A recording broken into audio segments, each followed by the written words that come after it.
So I went and looked at your Goodreads profile and I found three books and talk about why one of these impacted you.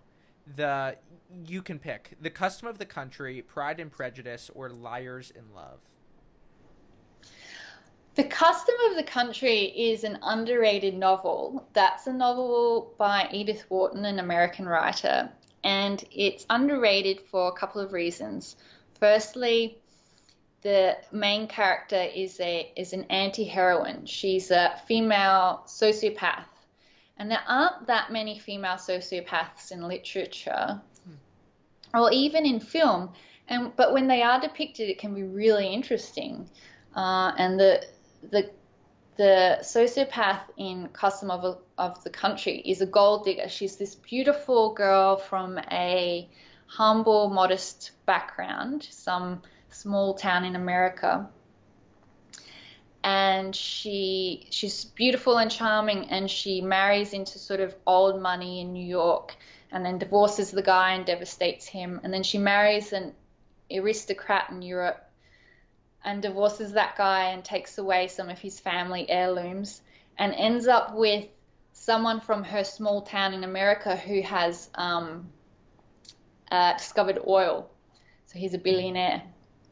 And it's this biting commentary on sort of the amorality of money and materialism, but it's also, at the same time, it's also quite inspiring, because you've got this girl from this humble background and she ends up with this boy from a humble background in this small town of America, but together they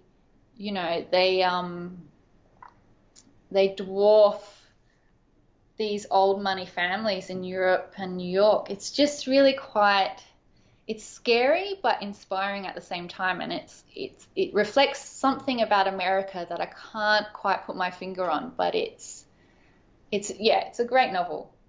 What do you mean by the amorality of materialism? That's a beautiful turn of words. Um, well, there's just, I mean, materialism and accumulation of wealth has its own sort of it has its own momentum, and can it doesn't, but it doesn't necessarily have a conscience. Like it's almost like its own natural force, and like nature, it's amoral. So I mean, when natural disasters happen, we don't complain about them being evil, or it's amoral. There's no morality in it. And I think a big part of the American dream, which is making money and uh, having those opportunities to be socially mobile. I mean, it's wonderful on the one hand because of the opportunity. On the other hand, it is also amoral, because sort of once you get into that path where you're accumulating that wealth, it just takes on a life of its own.